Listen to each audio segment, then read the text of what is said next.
In a quiet city where ordinary lives moved with the steady rhythm of everyday routines, there lived a man whose existence was unremarkable, almost invisible, until darkness seeped into his world and shattered it beyond recognition.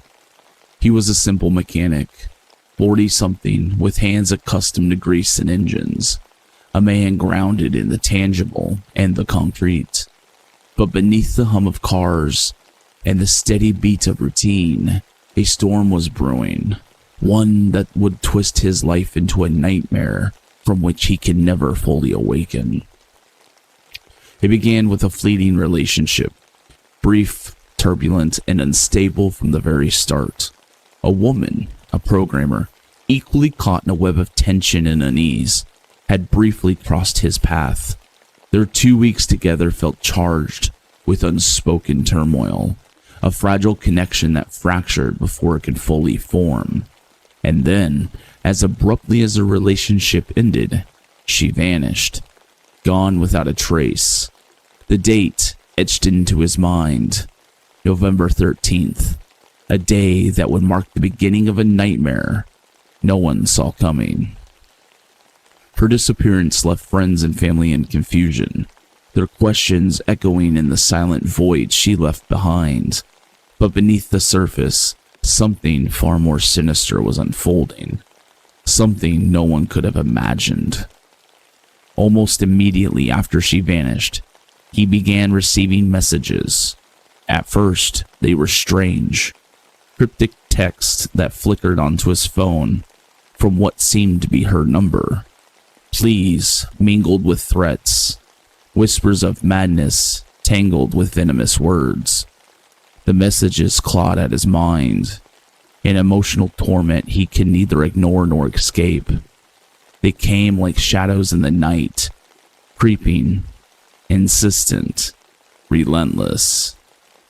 He tried to convince himself it was a prank, a glitch, some cruel joke played by a stranger hiding behind a screen. But the messages grew darker, multiplied hundreds, then thousands, flooding every corner of his digital life. His phone became a conduit of fear. Every buzz, every chime, sent a fresh jolt of dread through his veins. Yet, the horror did not remain confined to the digital realm. The terror spilled into reality with brutal force. The people around him, those connected to him in some way, became targets of violent attacks. His former partner and her children faced fires that devoured their homes, flames licking at their lives with merciless hunger. Another woman from his past too suffered the same fiery fate. Her pets perished in the blaze, her sanctuary reduced to ashes. The community trembled as the violence escalated, the shadows growing longer and darker, suffocating the very air with fear. At first, suspicion fell upon the vanished woman herself. Was she the mastermind behind this campaign of cruelty? Was she the one sending the threatening messages, orchestrating the chaos? But as investigators peeled back the layers of digital deceit, a more chilling truth emerged, one far darker than anyone had imagined. Experts in the digital forensics uncovered a tangled web of lies and impersonation. The real villain was hidden in plain sight, a woman bound by acrimony and jealousy, her bitterness fueling a calculated, vicious vendetta. She had stolen the vanished woman's identity online, sending venomous texts from multiple numbers, weaving a sinister tapestry of harassment designed to torment and confuse. A photograph discovered on her phone shattered the fragile illusion of innocence. A snapshot of the vanished woman's abandoned car, captured before the authorities had even located it. The evidence placed her at the epicenter of the mystery in a way she could not explain. A silent witness to horrors no one had yet fully grasped. The darkest revelation came when a horrifying image surfaced from her electronic devices, a photo of the vanished woman's lifeless body, a haunting confirmation of murder. The truth was unveiled in the cold light of forensics and fear. She had not only terrorized, but she had destroyed. Arrested and charged with first-degree murder and arson, the accused faced a trial that gripped the community, exposing the terrifying consequences of obsession and rage. Witnesses spoke of escalating jealousy, of a calculated effort to dismantle lives, to control through fear and violence. Digital footprints traced a deliberate campaign of deceit, designed to paint the vanished woman as the aggressor, a smokescreen for the true horror lurking beneath. The jury's verdict was resolute, guilty on all counts. Life imprisonment without parole, justice at last, but at an unfathomable cost. For the man left behind, the scars were not just physical, but deeply psychological.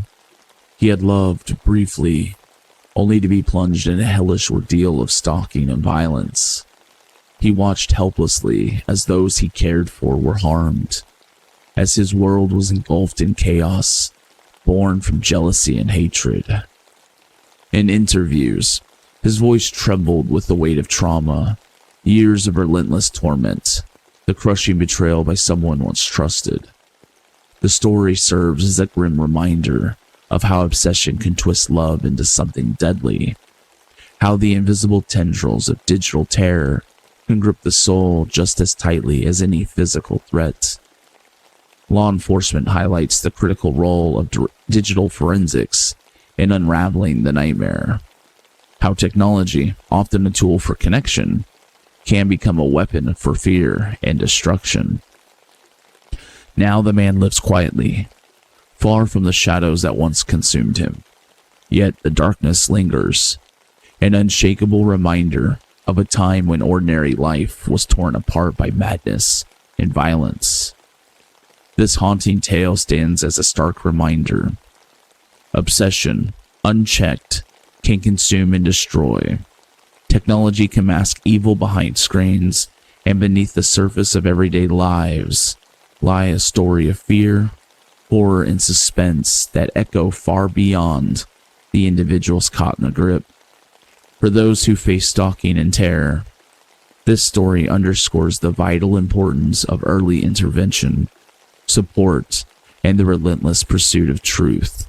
It remains a chilling testament to how fragile our lives truly are, and how quickly the shadows can fall.